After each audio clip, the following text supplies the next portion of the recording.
Ракеты США могут поразить стратегические объекты РФ за 10 минут. В Африке разбиты и взяты в плен вагнеровцы, а Орбан уверяет, что Запад теряет силу. В эфире «Нехта» самые важные и интересные новости к этому часу.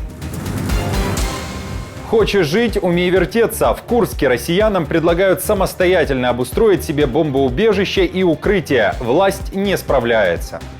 Уважаемые жители, никто также не отменял и проведение субботников.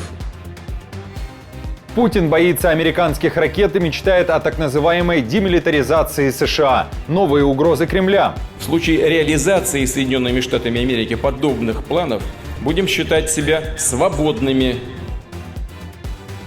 Потери вагнеровцев в Мали, десятки погибших и взятых в плен, а также ликвидация админа телеграм-канала Grayzone. Что делали россияне в Африке и кто изменил их планы?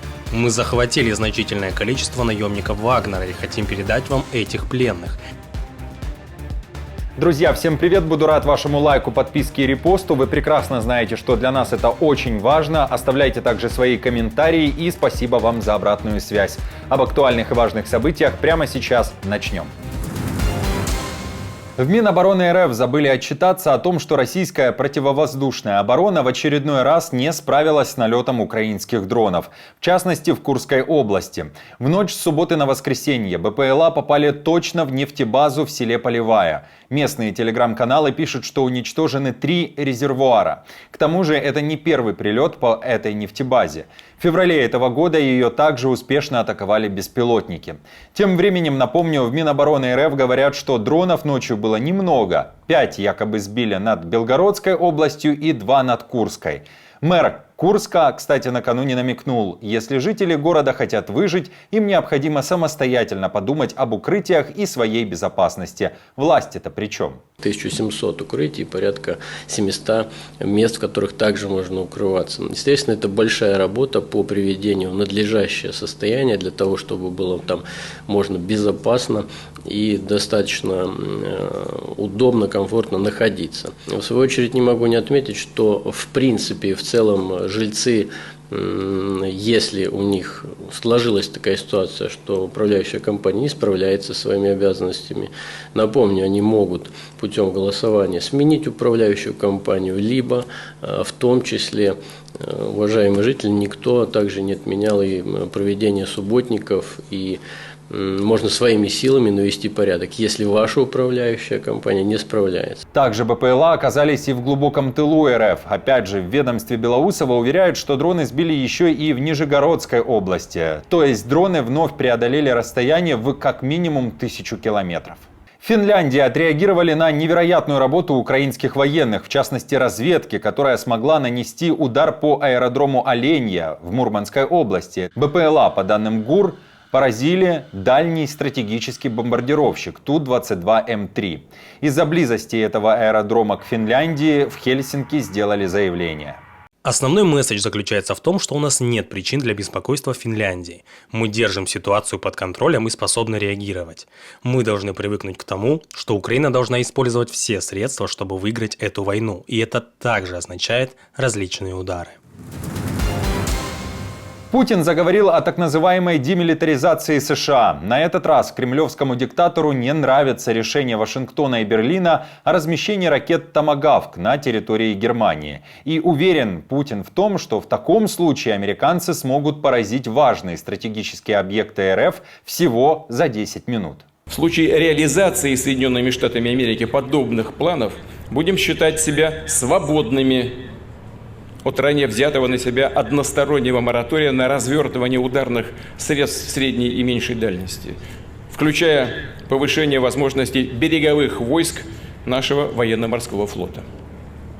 Сегодня разработка ряда таких систем находится у нас на завершающей стадии. Будем принимать зеркальные меры по их развертыванию с учетом действий США и их сателлитов в Европе и в других регионах мира. Это заявление Путина прозвучало в Санкт-Петербурге, где устроили военно-морской парад. В РФ празднуют День ВМФ. В Севастополе или же Новороссийске побоялись проводить такие мероприятия, а все из-за печальной для Москвы статистики. Украина за время полномасштабного вторжения уничтожила более 20 кораблей Черноморского флота России, в том числе и флагман ЧФ РФ крейсер «Москва». В африканском Мали во время боевых действий вагнеровцы понесли ощутимые потери. Кроме того, потеряли и админа Z-телеграм-канала Grey Zone. Z-тусовка жалуется, что все произошло, когда колонна правительственных войск и вагнеровцев, которые воюют на их стороне, попала в засаду и не смогла отбиться от восставших туарегов, представителей этнической группы берберов. В сети опубликованы кадры, которые были сняты после боя. В РФ пишут, что вагнеровцы могли потерять порядка 80 своих бойцов. Также был сбит вертолет, который прикрывал ЧВК. Помимо этого, часть вагнеровцев теперь находится в плену. В попавшей в засаду колонне также мог находиться один из бывших командиров Пригожина Елизаров. Z-блогеры также утверждают, что сопротивление туарегов было сильнее обычного, подкрепление не помогло, а авиация якобы не смогла работать из-за песчаной бури. В сети также обсуждают сообщения на украинском языке, которые якобы написал один из представителей туарегов, скорее всего, используя Google переводчик. Именно на его странице в сети X и опубликованы кадры с пленными и убитыми вагнеровцами.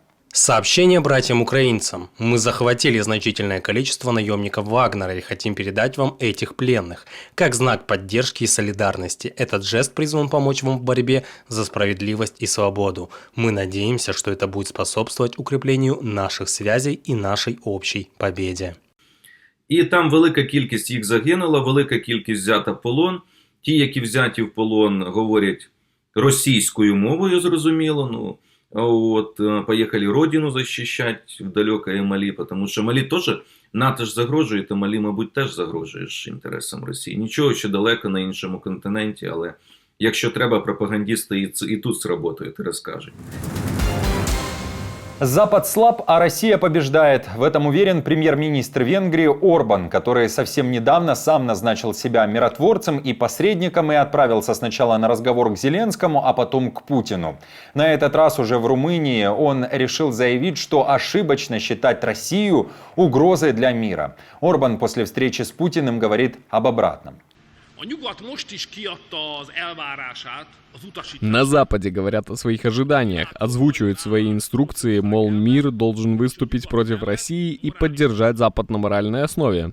Но реальность такова, что все постепенно поддерживают Россию. То, что Китай и Северная Корея делают это, возможно, неудивительно. Зная историю Ирана и его отношений с Россией, то, что Иран делает это, несколько удивительно. Но то, что Индия, которую западный мир называет самой большой или просто самой густонаселенной демократией, также выступает на стороне русских, ставит в тупик. То, что Турция отказывается принимать ожидания Запада, хотя является членом НАТО, вызывает удивление. И то, что мусульманский мир видит в России партнера, а не врага, является полной неожиданностью.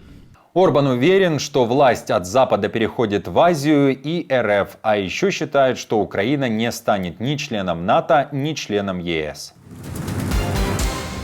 Израиль нанес ответный авиационный удар по позициям Хезболлы. В армии Израиля заявили, что это их реакция на ракетную атаку по голландским высотам, где в результате прилета по спортивной площадке погибли как минимум 12 подростков. С тех пор, как мне сообщили о трагедии, я постоянно провожу консультации по вопросам безопасности и распорядился ускорить наше возвращение в Израиль. Как только я приеду, я немедленно соберу кабинет безопасности. Могу сказать, что Израиль не оставит это без внимания. Мы не оставим это без внимания. В Цахал утверждают, что они поразили оружейные склады Хезболлы и, цитата, террористическую инфраструктуру. Тем временем представители Хезболлы решили говорить, что они не причастны к обстрелу и убийству детей, обвинив при этом Израиль во лжи. Ожесточенная борьба продолжается и в США. Трамп заявляет, что началом Третьей мировой войны может стать избрание Камалы Харрис президентом Соединенных Штатов. Президентство Камалы Харрис означает еще 4 года экстремизма, слабости, неудач, хаоса и, возможно, Третьей мировой войны. Я действительно в это верю. Победа Трампа вернет лидерство, компетентность, здравый смысл и силу в овальный кабинет. Это то, что у нас не было. У нас не было войн.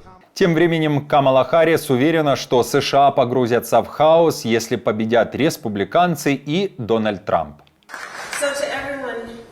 Итак, всем присутствующим здесь и всем друзьям я говорю, что в конечном итоге на этих выборах, я верю, каждый из нас задаст себе один вопрос. И этот вопрос звучит так. В какой стране мы хотим жить? Хотим ли мы жить в стране свободы, сострадания и верховенства права? Или жить в стране хаоса, страха и ненависти? Прелесть нашей демократии в том, что каждый из нас может ответить на этот вопрос. И сила, о которой я говорю, принадлежит народу. Сила принадлежит народу. И напоследок о Лукашенко. Кто окружает сейчас диктатора, какую систему он выстроил и чего никогда не увидят обычные граждане Беларуси. Об этом, а также о том, кто готов охранять самопровозглашенного, в каких условиях вырос его сын Коленька и что происходит за закрытыми дверями резиденции Лукашенко. Ответы на эти вопросы во второй серии нашего фильма «Лукашенко. 30 лет на грани». Ссылку на видео найдете в описании или же на нашем втором канале в YouTube под названием «Нехта». В комнате, где проживал Коля, заклеивались все проемы дверные и оконные. И кадры, которые запрещены к показу на государственном телевидении. Истории, которые видели только после выключенных камер и слышали лишь в стенах Комитета государственной безопасности. Это очень напоминало вот эти, 37-й год, да, со Сталином там, и так далее. Лукашенко, 30 лет на грани. Вторая серия. Прямо сейчас на канале Нехта. Друзья, спасибо вам за поддержку, вы наша опора, и напомню, что ваша помощь и участие помогает нам делать работу и видеться с вами каждый день. Постоянных донаторов и их комментарии вы видите сейчас на экране, и мы благодарны за эту поддержку. Если же вы хотите присоединиться к их числу, то нажимайте на кнопку «Спасибо» под нашим роликом или становитесь постоянным спонсором нашего канала. Мы с командой продолжаем следить за самыми важными новостями. Оперативную информацию от Нехта ищите, как всегда, в наших телеграм-каналах или на платформе X. Спасибо вам за доверие и то, что остаетесь с нами. До новых встреч и хороших вам новостей.